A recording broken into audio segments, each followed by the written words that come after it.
What is going on, guys? This is your model gamers goon here today with your Chicago Bears reactions to Week 3 against the Browns. Hold on one moment.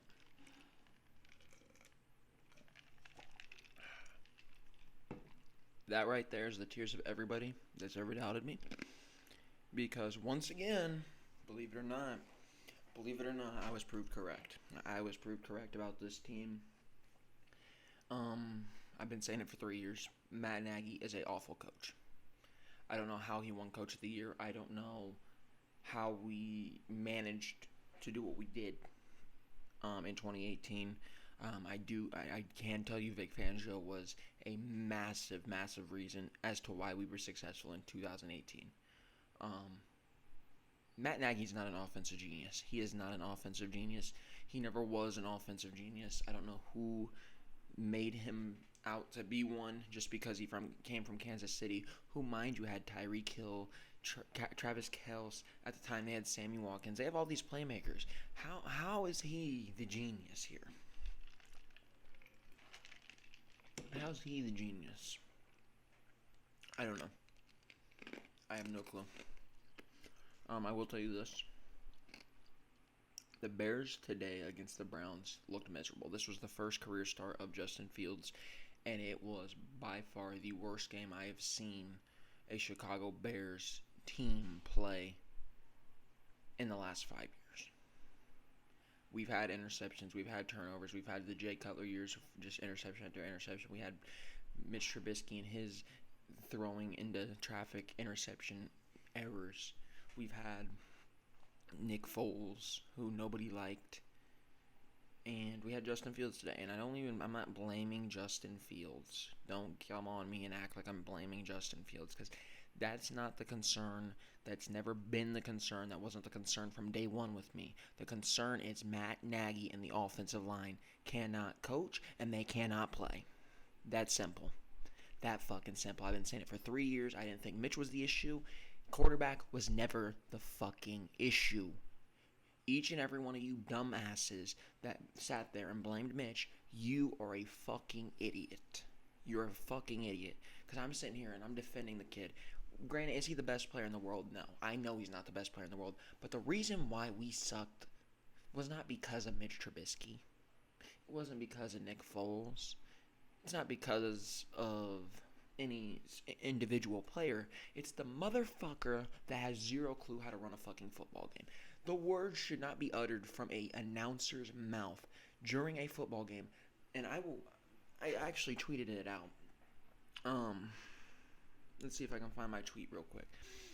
But this was the most embarrassing fucking thing I've ever heard in regards to a football team. It was absolutely embarrassing. They said, can I find the tweet real quick? I might have to search my own name real quick.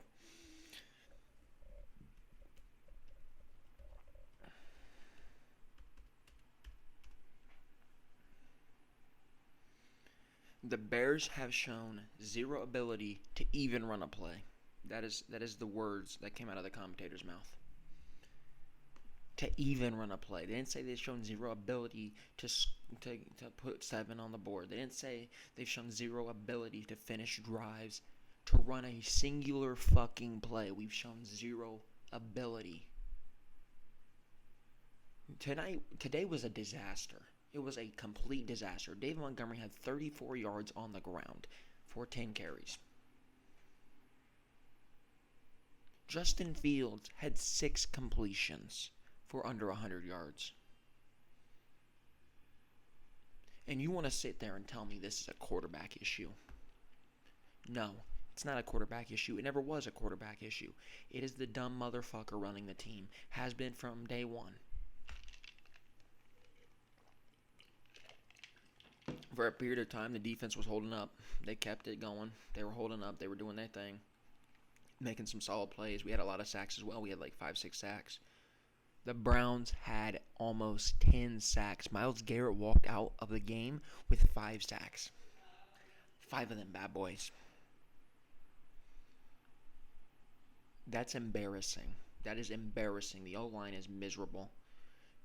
I don't know how Jason Peters and Jermaine Ifedi were number 1 and 3 last week in terms of pass blocking, but obviously they ain't that fucking good. Jermaine Ifedi sucks. He is fucking terrible. Jason Peters, he's okay. He's okay, but he's also 39 years old. What do you want him to do? Realistically, what do you expect him to do? And you're sitting there and you're wondering why, when I'm getting mad at us taking Cole Kmet, and while you're wondering why I'm getting mad that we're paying Jimmy Graham initially, and while you're wondering why I'm getting mad that we're paying Robert Quinn. Granted, Robert Quinn had 2 sacks, or 1.5 sacks or something like that today. Granted, he had an okay game. You're wondering why I'm getting mad? Because we're not signing motherfuckers that we need. We need an offensive line. The main issue with every single Chicago Bears fan, everybody that's watched a Chicago Bears game, all these fucking commentators, all they talk about is the fucking offense. We know the defense is okay. Are they the best in the secondary? No. Eddie Jackson still fucking sucks. I don't know what the fuck is into him. He can't tackle to save a fucking line. If somebody's life was on the line and Eddie Jackson had to make a tackle, that motherfucker's dead.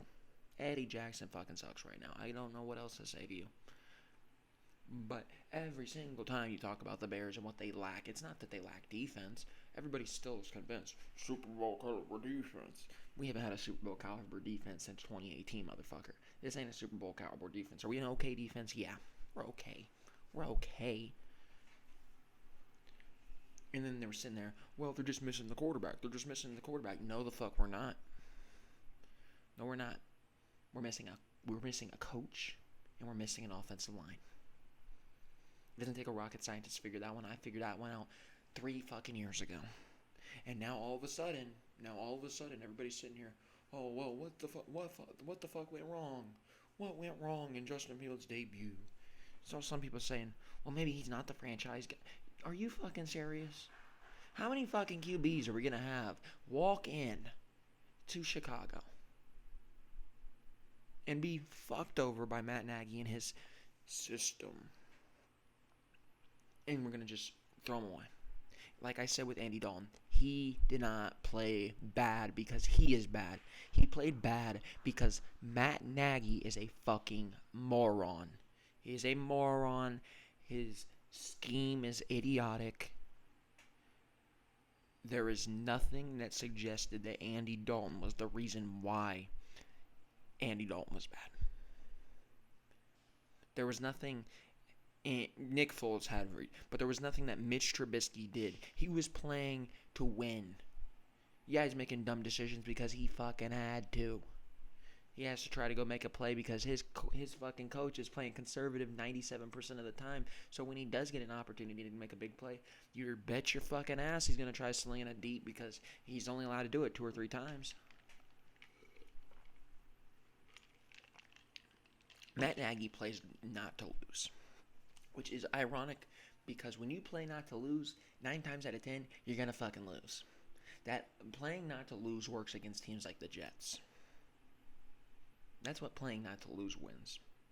But you start playing any mid-caliber team, you play the 49ers, the Packers, the Vikings, the Lions next week. You play the football team. Any of these okay caliber teams, you're getting your ass beat, man. You gonna get your ass beat. That's simple. You can't play not to lose in the NFL. You are a fucking professional football coach, and you're playing not to lose. This ain't fucking high school, dumbass. Get your fucking bald ass out of Chicago, you fucking punk. I will throw a fucking huge ass party the day that motherfucker gets fired, and I hope it's tomorrow. You suck at your job, Matt Nagy. You're garbage. You are fucking garbage. Get your bald ass, get all your fucking visors that you used to wear. Take that shit and go somewhere else because we don't fucking want you. I don't fucking want you. I haven't wanted you for 3 years. Somehow you've convinced people that it was Mitch Trubisky's fault. Motherfucker, you suck at your fucking job. Your job as a coach is to scheme players into what their strengths are. Why the fuck is Justin Fields a pocket passer in the NFL? Did you not watch in a single Ohio State game where this motherfucker was rolling out, using his legs to create motion around him so that he can get a man open down the field? Because well, maybe Justin Fields is going to take off. Maybe we're going to have to run after him. So you draw in a safety and oh, right there. Easy pass. Easy pass. Same thing with Mitch. He doesn't play to anybody's strengths. He doesn't. And that's what makes a bad coach. A bad coach needs to learn their players' strengths and scheme around what makes them successful to put them in the best position to win. That is what a good coach does. Matt Nagy is too committed to trying to do things his way rather than changing his way and getting what needs to be done. You're wanting to play a style of football that you don't have the personnel to play. You don't have a great offensive line to be sitting here with a pocket passer. You don't have that. You want to know why you had 9 sacks? Because you're sitting here and you're putting him in shotgun in the pocket and you're expecting him to just fucking be fine and dandy. You have Jermaine Ifedi, who fucking sucks. You got Sam Mustipher, who is no good. You got Jason Peters, who is as ancient as a fucking dinosaur. What do you expect to happen? Seriously, what did you expect to happen? And I can't wait. I'm not watching the post-game interviews. I stopped watching post-game interviews with Matt Nagy for a while. The motherfucker says some stupid shit, and I usually just watch piece parts from whomever is quoting him on Twitter. Matt Nagy's a fucking moron. He's a fucking moron. And I can't wait for us to sit here, act like everything's okay. And he's going to sit here and I guarantee you it's going to be in his post-game press conference. He's going to say, well, we saw some things we liked. What? What did you see that you liked? I don't think there was a single thing that I liked. We were at 4th and 2 on like the 4-yard line. At that point, we were down 10. We kicked a field goal. I understand the idea of kicking a field goal, but my theory on why that was the wrong decision is this. We have shown zero ability all day long to drive the ball down the field and actually get an opportunity to score. So when we were at the 4-yard line, why don't we go all out and try to get a touchdown? Because we don't know if that's going to happen again, and it didn't. Now, granted, would have done anything? Probably not. Might have brought us some momentum. I don't know. But when you're a team that lacks the ability to do something and then you get a chance to do something and then you pass up on that chance, that makes for a bad coach. That makes you a bad coach. That's simple. Matt Nagy's not a good coach. He hasn't been. He has not been. I don't know what you expect me to say. The motherfucker literally, after losing to the Saints in the playoffs and opting not to go for it in the 4th quarter on 4th down, when you're down 14, decided in the post-game press conference that it's okay to sit there and say, well, I wanted to play it safe with a punt. Why are you playing safe in the playoffs, motherfucker? Why are you playing safe when you need a big play? Why are you playing conservative when you need to show your entire hand? Matt Nagy didn't. And then you expect me to want him to coach our team in the year after in a regular season game, and you expect me to sit here and believe that he's going to change his ways. If he's not willing to do it in a playoff game, he ain't willing to do it. That means he ain't the fucking guy. He ain't the fucking guy. I can't wait for Matt Nagy to be gone. Hopefully it's sooner rather than later. It's probably going to be at the end of the year because the McCaskey family does not do shit like they should. And they'll probably let the motherfucker stay. Can't wait for it. We're going to get let's going to blame Bill Lazor on it. Let's go blame Lazor. And then Lazor's going to get fired just like Mark Helfrich was fired. And then it's going to be a revolving cycle until finally somebody realizes, you know what? Why do we keep letting this motherfucker develop people? Because he can't develop nobody. Name a single player that is a Matt Nagy developed player. Eddie Jackson ain't. Roquan Smith ain't. Those are Vic Fangio guys. Darnell Mooney, I'm not even convinced he was really even developed. I think he was just kind of an underrated draft pick. Because he came in, he was immediately there. Cole Kmet, what did he do?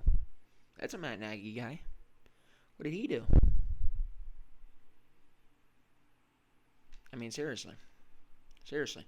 And also, while I'm on the topic of Matt Nagy guys, what the fuck is Nsimba Webster still doing on the team?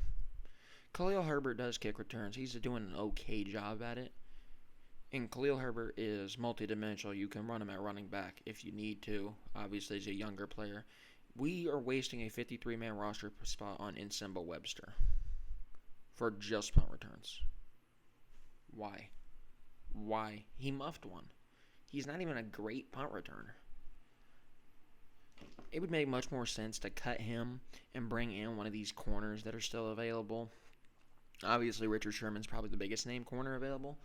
I don't want him, but who knows? But it makes a lot more sense to bring in another corner because Kendall Vildor ain't it. Jalen Johnson's okay. Jalen Johnson kind of got a little bit messed up by Odell, but he's okay for the most part. I don't know what to say, man. This was one of the most embarrassing games I think I've ever seen. It was sad. It was embarrassing. It was disheartening. It was Bears football. All I gotta say is I hope you guys see what I see now. Because if you don't, then first off, I don't believe you should be watching football, and second off, stop being a Bears fan. That's simple.